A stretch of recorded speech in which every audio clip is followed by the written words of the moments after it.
The smell of burning fabric still hung in the air when I heard his car pull into the driveway. I stood at the kitchen window watching his headlights cut through the evening darkness. My hands shook as I gripped my coffee mug. This was it. No going back now. My name is Isabella. I am 34 years old.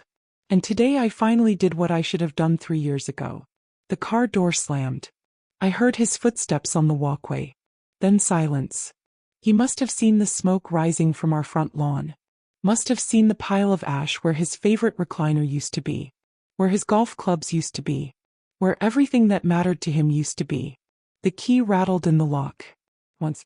Twice. 3 times. Then the pounding started. Isabella. Isabella, what the hell did you do to the door? I took a sip of my coffee. It had gone cold hours ago, but I drank it anyway. The bitter taste felt right somehow. Isabella, the first no, you're in there. Open this door right now. I walked to the front door, but I didn't open it. I pressed my back against the wood and slid down until I was sitting on the floor. My wedding dress was still hanging in the closet upstairs. I wondered if I should have burned that too. There's a note taped to the door, Kevin, I said loud enough for him to hear. Read it. The pounding stopped. I heard paper crinkling. Then nothing for a long time. I closed my eyes and remembered the day I found the first text message. It was a Tuesday. I remember because Tuesday was grocery day and I was making a list on his phone since mine was dead. The message popped up while I was typing. Can't wait to see you tonight, baby. Wear that red thing I bought you. The phone slipped from my hands and crashed on the kitchen tiles. The screen cracked right down the middle. Just like my heart did.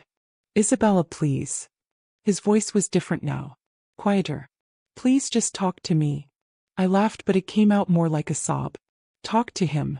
Like I hadn't been trying to talk to him for 3 years. Like I hadn't begged him to come to counseling. Like I hadn't asked him 1,000 times why he was coming home so late. Why he smelled like perfume that wasn't mine. Why he looked right through me when he kissed me goodbye in the mornings. I found all of them, Kevin, I said to the door. Every text. Every email. Every hotel receipt you thought you threw away. Silence. I had spent the morning going through everything. His computer. His drawers. His car. Like a detective in my own home. And what I found made me sick to my stomach. 3 different women. 3 years of lies. Birthdays missed because of work emergencies that were really dinner dates. Weekend trips with the guys that were really romantic getaways.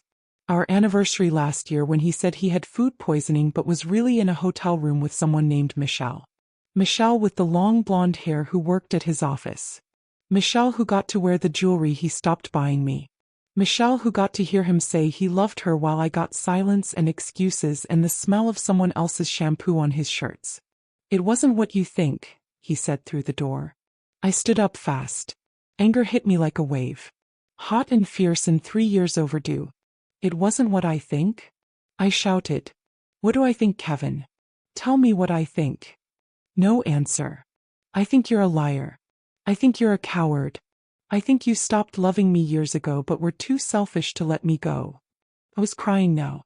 Big ugly tears that I had been holding back for so long. I wiped my nose on my sleeve like a little kid. I gave you everything, I whispered. Everything I had. I moved across the country for your job. I gave up my career. I wanted kids but you said wait. Always wait. Wait until we have more money. Wait until you get promoted. Wait until we're ready. But you were never going to be ready, were you? Not with me. The pounding started again. Harder this time. Isabella, open this door. This is my house too. You can't just lock me out. I can and I did, I said. I changed every lock. Every single one. The realtor is coming tomorrow to put up a for sale sign. My lawyer already filed the papers.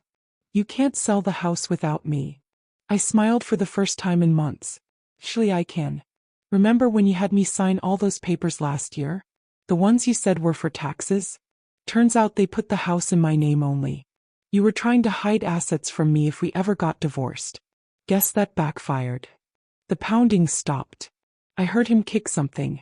Probably the flower pot I put by the front door. The one with the roses that I planted hoping he would notice. He never did. My phone buzzed. A text from my sister Lisa. How are you holding up? Need me to come over? I typed back with shaking fingers. Okay. He's here now. Outside. Can't get in. Good. Don't let him. You're stronger than you know. I wasn't feeling very strong. I was feeling like I might throw up. Or pass out. Or both. I heard Kevin's phone ring outside. He answered it on the second ring. Michelle? No, I can't come over right now. I have a situation here. A situation. That's what I was to him now. A situation to be handled. My wife. Yes, she found out. She locked me out and burned my stuff. His voice was getting farther away.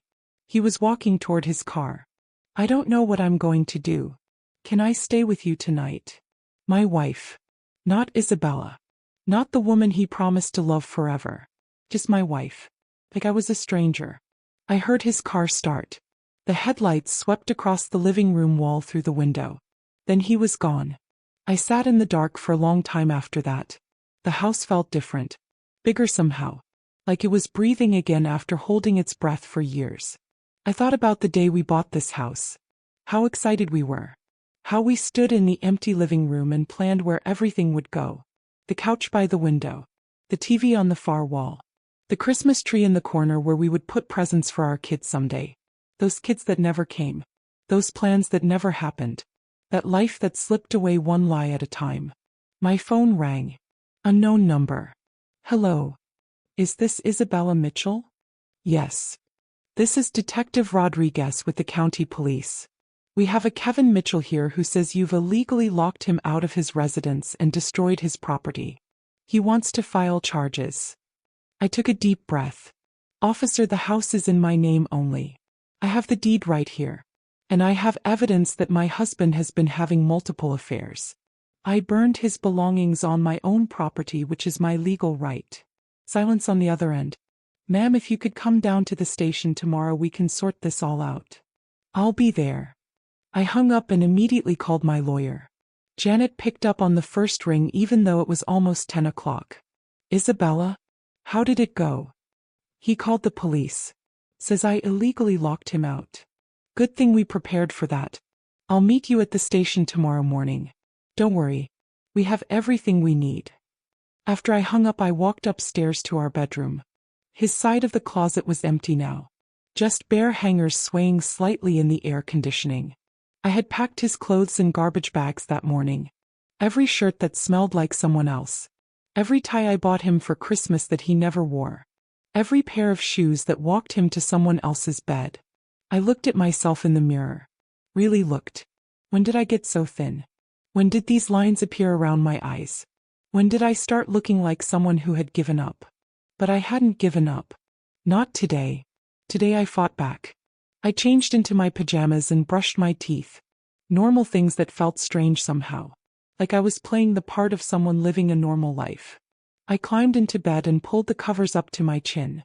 The bed felt huge without him in it. But not empty. His mine. My phone buzzed again. Kevin, we need to talk. This is crazy. You can't just throw away 10 years of marriage. I stared at the message for a long time. 10 years. We had been together for 10 years.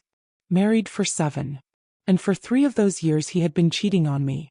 Lying to me. Making me feel like I was going crazy when I asked questions. I typed back.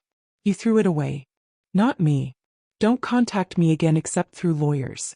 Isabella, please. I made mistakes, but we can work this out. I love you. Love.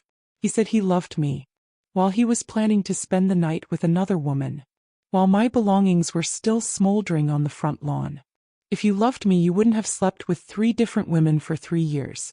If you loved me, you would have talked to me instead of lying. If you loved me, you wouldn't have made me feel like I was worthless. I turned my phone off before he could respond. I lay in the dark listening to the house settle around me. The refrigerator humming downstairs.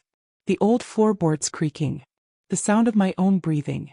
Tomorrow I would go to the police station and deal with Kevin's lies. Tomorrow I would meet with the realtor and put the house on the market. Tomorrow I would start looking for an apartment. For a job. For a new life. But tonight I was just Isabella.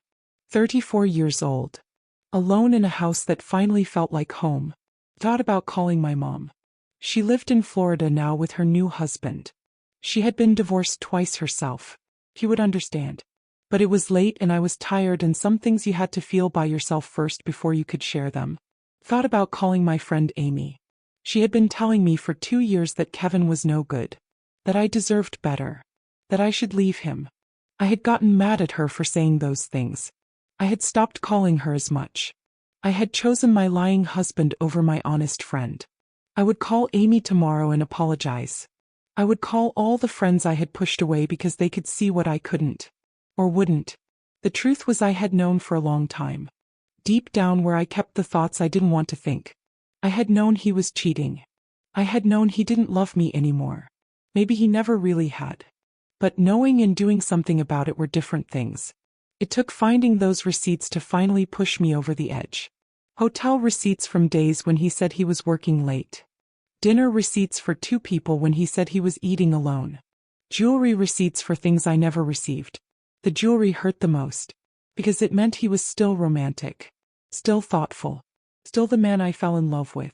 Just not with me. I must have fallen asleep because the next thing I knew, sunlight was streaming through the bedroom window. I grabbed my phone to check the time. 9:30. I had overslept. 17 missed calls from Kevin. 12 text messages. I deleted them all without reading them. I showered and put on my best dress. The navy blue one that made me feel professional and strong. I was going to need both today. Janet was waiting for me at the police station. She looked exactly like what she was, a shark in a suit. I had hired her because she was mean and expensive. Today I was grateful for both. They released Kevin an hour ago, she said as we walked into the building. No charges filed. Turns out burning your cheating husband's belongings on your own property is perfectly legal. I smiled. My first real smile in years. What about the house? Deed is clear. It's yours. He has no claim to it. The affair evidence sealed that deal. We spent an hour at the station giving my statement. Kevin had already left. Probably to go crying to Michelle about his crazy wife who ruined his life. Let him cry. Let him play the victim. Let him tell everyone who would listen that I was unstable and vindictive and cruel. I knew the truth. I knew I had wasted 3 years of my life trying to save a marriage that was already dead. I knew I had let him make me feel small and worthless and invisible. But I also knew that yesterday I had finally found my voice. Yesterday I had finally stood up for myself. Yesterday I had finally chosen me. The realtor put the for sale sign up that afternoon. I stood on the sidewalk and looked at it. Such a small thing to represent such a big change. My phone rang. Amy. Lisa told me what happened. Are you okay? I started crying before I could answer. Big messy tears that felt like relief. I'm sorry, I said. I'm so sorry I didn't listen to you. I'm sorry I chose him over everyone who really cared about me. Oh honey, you don't have to apologize. I'm just glad you're finally free. Free. I was free. For the first time in years I could breathe without wondering what lie he would tell me next. I could make plans without worrying if he would cancel them for a work emergency. I could be myself without trying to be someone he might actually love. That night I ordered pizza and ate it straight from the box while sitting on the living room floor. I watched romantic comedies and cried at the happy endings. I painted my nails bright red, a color Kevin always said he hated. I was 34 years old and I was starting over. It was terrifying and exciting and exactly what I needed to do. The house sold 3 weeks later. To a young couple with a baby on the way. They walked through each room holding hands and making plans. The way Kevin and I used to do. The way Kevin and I never got to finish doing. I wished them better luck than I had. I moved into a small apartment across town. 1 bedroom. 1 bathroom. 1 closet that was all mine. I hung my wedding dress in the back corner and left it there. Someday I might donate it. Someday I might throw it away. But not yet. It was evidence of who I used to be. Who I used to believe I could be. Kevin tried to contact me a few more times. Through mutual friends. Through social media. Through my sister. Always the same message. We could work it out. He had made mistakes, but everyone deserved a second chance. He loved me. I never responded. There was nothing left to say. 6 months later, I heard through Amy that Kevin had moved in with Michelle. That they were engaged. That he was telling people he had never been happier. Good for him. I hoped Michelle knew what she was getting. I hoped she checked his phone and his computer and his car. I hoped she never had to feel the way I felt when I realized the man I loved was lying to my face every single day. But mostly I hoped she was smarter than I was. Strong enough to leave at the first sign of betrayal instead of waiting 3 years and burning his belongings on the front lawn. Though I had to admit burning his things had felt pretty good. I got a job at a marketing firm downtown. Nothing fancy, but it was mine. My work. My paycheck. My life. On my first day, my new boss asked me about my background. Where I had worked before. What I wanted to do next. I took some time off, I said. To figure out who I am. She nodded like she understood. Maybe she did. Maybe every woman understands what it means to lose yourself in someone else's story. And did you figure it out? I thought about the woman who used to live in that house. Who used to wait by the window for her husband to come home. Who used to make excuses for his lies and blame herself for his betrayal. I'm getting there, I said. And I was. One day at a time. One choice at a time. One breath at a time.